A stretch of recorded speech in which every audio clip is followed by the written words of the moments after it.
আপনি কি গ্রামে বসবাস করেন? এই গ্রামে বসবাস করে আপনি চাইতেছেন কি একটা ব্যবসা দাঁড় করাবেন। এখন বাজারে সবজি বিক্রি করলে আপনার মান সম্মান থাকবে না। এই জন্য আপনি চিন্তা করছেন কি আপনি একটা অনলাইন প্ল্যাটফর্মে ব্যবসা শুরু করবেন। কি ব্যবসা করবেন কিন্তু সেটা আপনি জানেন না। এখন আপনি চিন্তা করতেছেন অনলাইন তো অনেকে অনেক প্রোডাক্ট বিক্রি করে, সো আমার এলাকায় এই প্রোডাক্টটা খুব প্রসিদ্ধ, এই প্রোডাক্টটা আমি যদি অনলাইনে বিক্রি করা শুরু করি। এখন আপনি অনলাইনে বিক্রি করা শুরু করলেন, আপনি প্রমোশন করবেন বা আপনি খুব ভালো ভালো ভিডিও বানাইতেছেন, কিন্তু প্রোডাক্ট বিক্রি হচ্ছে না। কি কারণে বিক্রি হচ্ছে না? কারণ কি এই প্রোডাক্টটা মার্কেট ফিট কিনা সেটা আপনি না জেনে শুরু করছেন। অর্থাৎ গ্রামে বসে শুরু করতে পারছেন এই চিন্তা করে আপনি শুরু করতেছেন। অনলাইনে শুরু করতেছেন কি কারণে? কারণ কি কাউকে দেখাবেন না, আপনি অনলাইনে করতেছেন, আপনার মান সম্মান যাবে না এবং আপনার আরো সম্মান হবে, এই চিন্তা করে আপনি শুরু করছেন। অন্যদিকে আপনার এলাকার প্রসিদ্ধ জিনিস আপনি শুরু করছেন, কারণ কি এই জিনিসটা অন্য এলাকায় পাওয়া যায় না। সো আপনি তো চিন্তা করছেন যে প্রোডাক্ট তো অবশ্যই ভালো, কারণ কি অন্য জায়গায় যেহেতু পাওয়া যাচ্ছে না, এই প্রোডাক্টের তো ডিমান্ড অবশ্যই আছে। কিন্তু মার্কেটে একটা জিনিস আপনি তৈরি করবেন, খেয়াল করবেন ভালো করে, আপনি একটা প্রোডাক্ট কাউকে ইন্ট্রোডিউস করবেন, এই জিনিসটা সহজ নাকি মার্কেটে অলরেডি ইন্ট্রোডিউস হয়ে আছে সেই প্রোডাক্ট নিয়ে ব্যবসা করা সহজ? আপনি অবশ্যই বলবেন যে হ্যাঁ, যেটা মার্কেটে অলরেডি পরিচিত সেই প্রোডাক্টটা বিক্রি করাই তো সহজ। এখন আমি যদি একটু উদাহরণ দিয়ে বুঝাই, সেটা কি মধু। মধু সকল এলাকায় কিন্তু প্রসিদ্ধ, তাই না? সকল এলাকায় মধু পাওয়া যায়।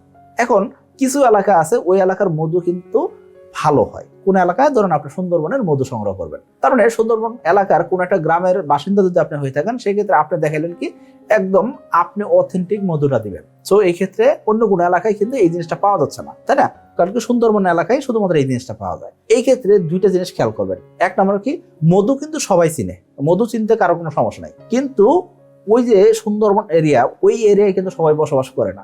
সো এই জায়গায় আপনি পাইতেছেন কি একটা সুযোগ পাইতেছেন যে আপনি এই প্রোডাক্টটা যখন মার্কেটে পরিচিত করাবেন, সেই ক্ষেত্রে আপনার প্রোডাক্টটা অলরেডি মানুষ চিনে, জাস্ট খালি এখানে কি দরকার হচ্ছে আপনি অথেন্টিক জিনিস দিচ্ছেন সেই জিনিসটা প্রুভ করা। অর্থাৎ সোশ্যাল প্রুভ করতে পারলে প্রোডাক্টটা বিক্রি পারবে। এই জিনিসটা খুব সহজ। কিন্তু আপনার এলাকায় এমন একটা প্রোডাক্ট উৎপাদন হয়, এই প্রোডাক্টটা শুধুমাত্র আপনার এলাকার মানুষজনই খায়, আপনার এলাকার মানুষজনই চিনে বা আপনার এলাকার মানুষজনই ব্যবহার করে। অন্য কোনো এলাকায় এই জিনিসটার এত ব্যবহার নাই বা অন্য কোনো এলাকায় এই জিনিসটা মানুষ চিনে না বা জানে না। তো এই ক্ষেত্রে কি করতে হবে? এই প্রোডাক্টটা আগে আপনাকে চিনাইতে হবে, এই জিনিসটা এইভাবে ব্যবহার করতে হয়। এখন ব্যবহার করতে শিখাইতে হবে, মানুষ অভ্যস্ত হবে, তারপরে এই প্রোডাক্টের বিক্রি বাড়বে। অর্থাৎ আপনার রিপিট কাস্টমার যখন না তৈরি হবে, তত ওর মধ্যে কিন্তু আপনি এই ব্যবসাটা স্কেলেবল করতে পারবেন না। সো আপনি কতজনকে শিখাইতে পারবেন? আপনি ধরেন 100 জনকে শিখাইলেন, এই 100 জন ইউজ করলো, ইউজ করার পরে দেখলো কি আসলে ভালো, এই 100 জন যখন রেফারেল করবে, আরো 100 জনকে যখন জানাবে, তখনই আপনার ব্যবসাটা এক্সপান্ড হবে, তাই না? সো আপনি গ্রামে বসে একটা প্রোডাক্টের ব্যবসা শুরু করবেন, শুরু করার আগে আপনাকে এই জিনিসটা খুব ভালো করে মাথায় রাখতে হবে। আপনি এই প্রোডাক্টটা যখন পরিচিত করাতে চান, সেই ক্ষেত্রে পরিচিত করানোর মাধ্যমটা কি হবে, কেমনে পরিচিত করাতে পারবেন, সেই জিনিসটা খুব ভালো করে চিন্তা করতে হবে। তবে এখানে এই চ্যালেঞ্জ দেখে অনেকে আবার ব্যবসা শুরুই করেন না। আমি বলবো আপনাকে এই জিনিসটা আমার খুব পছন্দের জিনিস, যেটা মানুষ এখনো জানে না, সেই জিনিসটা যদি আপনি প্রপারলি শুরু করতে পারেন এবং কি মানুষকে যদি জানাইতে পারেন, এই যে আপনি চ্যালেঞ্জটা নিলেন, এই কারণে দেখবেন কি আপনার ব্যবসাটা যখন দাঁড়াবে, এমন ভাবে বুম করবে, এমন ভাবে আগাবে যে আপনি কল্পনা করতে পারবেন না। বিজনেস গ্রোথ 1000-2000% হইতে পারে, কল্পনার বাইরে হইতে পারে, মানে আপনি যা চিন্তা করছেন তার চেয়ে বেশি হইতে পারে। অর্থাৎ আপনি যেদিন শুরু করছেন সেদিন মাসে 10,000 টাকা আয় করতে পারলে আপনি সন্তুষ্ট। কেন? গ্রামে বসে 10,000 টাকা আয় করা তো অনেক কিছু, তাই না? তো আপনি পড়াশোনার পাশাপাশি 10,000 টাকা আয়ের জন্য শুরু করছেন, কিন্তু 2 বছর 3 বছর 5 বছর যখন চলে গেছে, এই সময়টাই এই ব্যবসাটা থেকে আপনি প্রতি মাসে লাখ টাকা কেন কোটি টাকা আয় করতে পারবেন, কিন্তু আমরা শুরু করি না। আলটিমেটলি এই একটা বড় সমস্যা। এখন দেখবেন অনলাইনে কিন্তু অনেকে কিন্তু তার এলাকার প্রসিদ্ধ খাবার, প্রসিদ্ধ জিনিস নিয়ে ব্যবসা শুরু করছেন। অনেকে গামছা বিক্রি করতেছেন, আপনি কল্পনা করতেছেন গামছা বিক্রি করে তারা কিন্তু লাখ লাখ টাকা আয় করতেছেন। সো আপনার এলাকার প্রোডাক্ট আপনি নিয়ে ব্যবসা শুরু করতে পারেন। এখন তাহলে আপনার এলাকার প্রোডাক্ট নিয়ে ব্যবসা শুরু করতে হলে প্রোডাক্টটা মার্কেট ফিট কিনা সেটা আপনাকে যাচাই করে নিতে হবে। আশা করি বুঝতে পারছি। তাহলে আপনি বলতে পারেন আমি যে ব্যবসা শুরু করব, সেক্ষেত্রে আমি ডাটা কোথায় পাবো, আমি মার্কেটিং কেমনে করবো, প্রমোশন কেমনে করবো, ব্র্যান্ড কেমনে দাঁড় করাবো।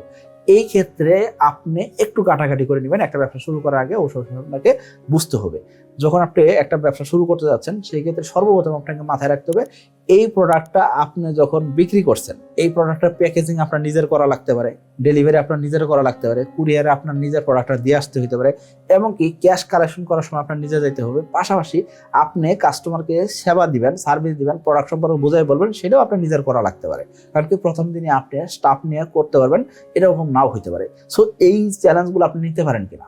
জাস্ট শুধুমাত্র অনলাইনে ব্যবসা শুরু করা যায় দেখে শুরু করেন না, এই জিনিসের কারণে অনেকে কিন্তু সাস্টেন করতে পারে না, তা শুরু করছে একটা ফেসবুক পেজ খুললে হয়ে যাবে, ব্যবসা হয়ে যাবে, এরকম চিন্তা করে অনেকেই ব্যবসা শুরু করেন। আলটিমেটলি এটা আসলে সবচেয়ে বড় বোকামি। এখন আপনি বলতেন ভাই আমার তো একটা এক্সপিরিয়েন্স হলো, 3 মাস 6 মাস আমি করছি, একটাতে এক্সপিরিয়েন্স গ্যাদার করছি। আসলে এই এক্সপিরিয়েন্সের কোনো দামই নাই, কারণ কি আপনি কনসিস্টেন্সি বজায় রেখে ধরে রাখতে পারেন নাই, আপনি ডিসিপ্লিন ওইতে আগাইতে পারেন নাই। যা শুরু করছেন এটা আপনার ট্র্যাকশন হয়েছে, আপনি হয়তো বা 2-5 জন মানুষের সাথে কথা বলতে শিখছেন, কিন্তু এই জিনিসটা আপনি ধরে রাখতে পারেন নাই। ধরে কেন রাখতে পারেন না সেটা কিন্তু খুব বড় জিনিস। আশা করি বুঝতে পারছি।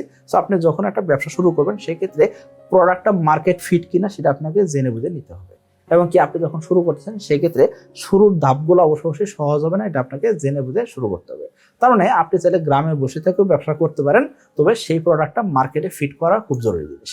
আশা করি বুঝতে পারছি। সকলে ভালো থাকবেন, সুস্থ থাকবেন। আসসালামু আলাইকুম।